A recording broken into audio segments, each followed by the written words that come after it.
ಮಂಡ್ಯದಲ್ಲಿ 4 ಅಧಿಕಾರಿಗಳ ಅಮಾನತು. ನಕಲಿ ಕಡತ ಸೃಷ್ಟಿ 4 ಅಧಿಕಾರಿಗಳು ಅಮಾನತು. ರಾಜಸ್ವ ನಿರೀಕ್ಷಕ ಶಶಿಧರ್ ಸಿ ಗಣೇಶ್ ಅಮಾನತು.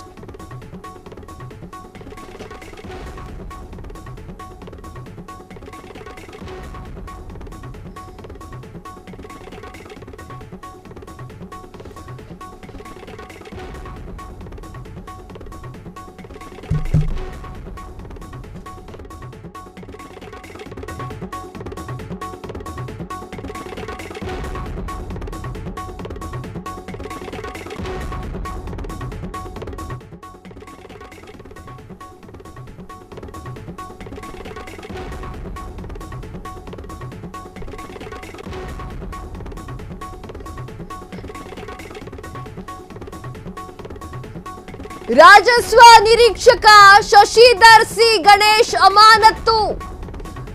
ಗ್ರಾಮದ ಆಡಳಿತಾಧಿಕಾರಿ ಎಚ್ ಕರ್ಣ ಅಮಾನತು. ಮಂಡ್ಯ ಜಿಲ್ಲಾಧಿಕಾರಿ ಡಾಕ್ಟರ್ ಕುಮಾರರಿಂದ ಅಮಾನತು ಆದೇಶ.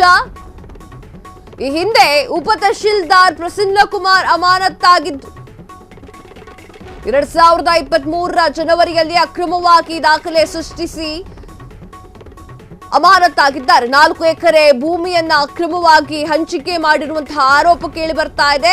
ಅಕ್ರಮ ಸಕ್ರಮಕ್ಕಾಗಿ ಮೊದಲಿಗೆ ಅರ್ಜಿಯನ್ನ ಸಲ್ಲಿಸಿದವರಿಗೆ ಬದಲಿಗೆ ಇನ್ನೊಬ್ಬರ ಹೆಸರಿನಲ್ಲಿ ಅಕ್ರಮ ಸಕ್ರಮದ ಅರ್ಜಿ ಸೃಷ್ಟಿಸಿ ಅವರ ಹೆಸರಿಗೆ ಭೂಮಿ ವರ್ಗಾವಣೆ. ಎಸ್, ನಕಲಿ ಕಡತ ಸೃಷ್ಟಿ 4 ಅಧಿಕಾರಿಗಳನ್ನ ಅಮಾನತು ಮಾಡಲಾಗಿದೆ. ರಾಜಸ್ವ ನಿರೀಕ್ಷಕ ಶಶಿಧರ್ ಸಿ ಗಣೇಶ್ ಅವರ ಅಮಾನತ್ತಾಗಿದೆ. ಗ್ರಾಮದ ಆಡಳಿತಾಧಿಕಾರಿ ಕರ್ಣ ಅವರ ಈ ಒಂದು ಅಮಾನತ್ತು ಕೂಡ ನಡೆದಿದೆ. ಸ್ಕ್ರೀನ್ ಮೇಲೆ ನೋಡ್ತಾ ಇದ್ದೀರಾ ನೀವು. ಏನಿದು ವಿಚಾರ ಅಂತ ನೋಡೋದಾದ್ರೆ, ನಕಲಿ ಕಡತ ಸೃಷ್ಟಿಯನ್ನ ಮಾಡಿದ್ದಾರೆ. ರಾಜಸ್ವ ನಿರೀಕ್ಷಕ ಶಶಿಧರ್ ಸಿ ಗಣೇಶ್ ಅವರ ಅಮಾನತು ಕೂಡ ಆಗಿದೆ. ಗ್ರಾಮದ ಆಡಳಿತಾಧಿಕಾರಿ ಎಚ್ ಕರ್ಣ ಅವರ ಅಮಾನತು ಕೂಡ ಆಗಿದೆ. ಮಂಡ್ಯ ಜಿಲ್ಲಾಧಿಕಾರಿ ಡಾಕ್ಟರ್ ಕುಮಾರ್ರಿಂದ ಅಮಾನತು ಆದೇಶವನ್ನ ಪಡೆದುಕೊಂಡಿದ್ದಾರೆ. ಈ ಹಿಂದೆ ಉಪ ತಹಶೀಲ್ದಾರ್ ಪ್ರಸನ್ನ ಕುಮಾರ್ ಅಮಾನತಾಗಿತ್ತು. 2023ರ ಜನವರಿಯಲ್ಲಿ ಅಕ್ರಮವಾಗಿ ದಾಖಲೆಯನ್ನ ಸೃಷ್ಟಿ ಮಾಡಿ ಖಾಸಗಿಯವರಿಗೆ ಹಂಚಿಕೆ ಮಾಡಲಾಗಿದೆ ಎನ್ನುವಂತಹ ಆರೋಪ. 4 ಎಕರೆ ಭೂಮಿಯನ್ನ ಅಕ್ರಮವಾಗಿ ಹಂಚಿಕೆ ಮಾಡಿರುವಂತಹ ಆರೋಪಗಳು ಕೂಡ ಇವರ ಮೇಲೆ ಕೇಳಿಬರ್ತಾ ಇದೆ. ಅಕ್ರಮ ಸಕ್ರಮಕ್ಕಾಗಿ ಮೊದಲಿಗೆ ಅರ್ಜಿ ಸಲ್ಲಿಸಿದವರ ಬದಲಿಗೆ ಇನ್ನೊಬ್ಬರ ಹೆಸರಿನಲ್ಲಿ ಅಕ್ರಮ ಸಕ್ರಮ ಅರ್ಜಿಯನ್ನ ಸೃಷ್ಟಿಸಿ ಅವರ ಹೆಸರಿನಲ್ಲಿ ಭೂಮಿ ವರ್ಗಾವಣೆ ಮಾಡಲಾಗಿದೆ ಎನ್ನುವಂತಹ ಆರೋಪಗಳು ಕೂಡ ಈ 4 ಜನರ ಮೇಲೆ ಇದೆ. ಆ ಒಂದು ಕಾರಣಕ್ಕೆ ಅವರನ್ನ ಅಮಾನತು ಮಾಡಲಾಗಿದೆ.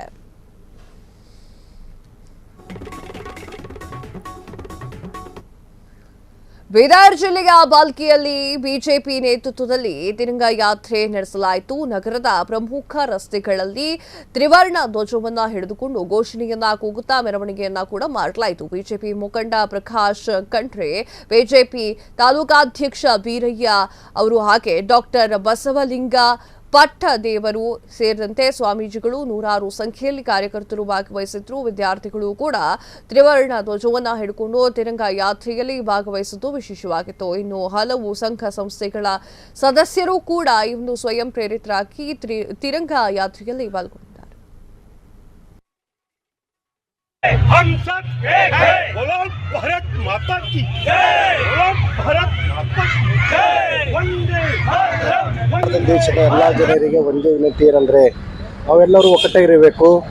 ನಾವೆಲ್ಲರೂ ಸೈನ್ಯ, army, navy, air force, defence ಎಲ್ಲರಿಗೆ ಪ್ರೋತ್ಸಾಹ ಕೊಡಬೇಕು.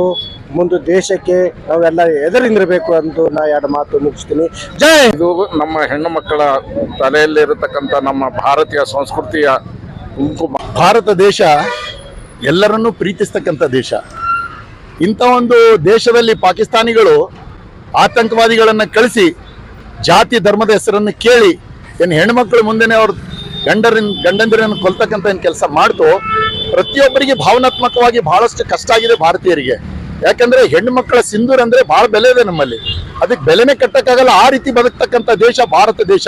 ಹೆಣ್ಣು ಮಕ್ಕಳ ಸಿಂಧೂರವನ್ನು ಯಾವನು ಅಳಿಸಿದ್ನೋ ಆ ಒಂದು ಹೆಸರಿನ ಮೇಲೆ ಸರ್ಕಾರ ಒಂದು ಆಪರೇಷನ್ ಅಂತ ಇಡ್ತು. ಯಾವುದು? ಆಪರೇಷನ್ ಸಿಂಧೂರ್. ಆ ಆಪರೇಷನ್ ಸಿಂಧೂರ್ ಮುಖಾಂತರ ಇದರ ಮುಂದಾಳತ್ವವನ್ನು ಮಹಿಳೆಯರಿಗೆ ಒಪ್ಪಿಸಿ ಪಾಕಿಸ್ತಾನ ದೇಶದಲ್ಲಿ ನುಗ್ಗಿ ಅಲ್ಲಿರ್ತಕ್ಕಂಥ ಏನು ಆತಂಕವಾದಿಗಳೇನ ಅಡ್ಡಗಳಿದ್ವೋ ಅಲ್ಲಿ ಹೋಗಿ ಅವರಿಗೆ ಧ್ವಂಸ ಮಾಡ್ತಕ್ಕಂಥ ಕೆಲಸ, ಅವರಿಗೆ ಸದೆ ಹೊಡಿತಕ್ಕಂಥ ಕೆಲಸ ನಮ್ಮ ದೇಶ ಮಾಡಿದೆ. ईंट का जवाब पत्थर से देंगे, अगर तुम प्यार से आओगे तो प्यार देंगे, अगर तुम नफरत बांटोगे हम तुम्हें ढेರ್ कर देंगे ಅಂತಕ್ಕಂಥ ತಾಕತ್ತು ಭಾರತ ದೇಶ ಇಟ್ಟಿದೆ. ಇವತ್ತು ಎಲ್ಲ ಭಾರತೀಯರು ಒಂದಾಗಿ, ನಾವೆಲ್ಲ ನಾಗರಿಕರು ಒಂದಾಗಿ, ಎಲ್ಲ ಜಾತಿ ಮರೆತು, ಎಲ್ಲ ಪಕ್ಷ ಮರೆತು, ಎಲ್ಲ ಪಕ್ಷ ಭೇದ ಮರೆತು ನಾವೆಲ್ಲರೂ ಭಾರತೀಯರು, ನಾವೆಲ್ಲ ಭಾರತದ ಮಕ್ಕಳಂತೆ ಬಾಲ್ಕಿ ನಗರದಲ್ಲಿ ನಾವೇ ನಾಗರಿಕ ತಿರಂಗ. ಕ್ಷಣ ಕ್ಷಣದ ಸುದ್ದಿಗಳಿಗಾಗಿ ಫ್ರೀಡಂ ಟಿವಿ ಸಬ್ಸ್ಕ್ರೈಬ್ ಮಾಡಿ, ಲೈಕ್ ಮಾಡಿ ಹಾಗೂ ಫಾಲೋ ಮಾಡಿ. ಹೊಸ ಸುದ್ದಿಗಳ ನೋಟಿಫಿಕೇಶನ್ಗಾಗಿ ಬೆಲ್ ಐಕಾನ್ ಮೇಲೆ ಕ್ಲಿಕ್ ಮಾಡಿ.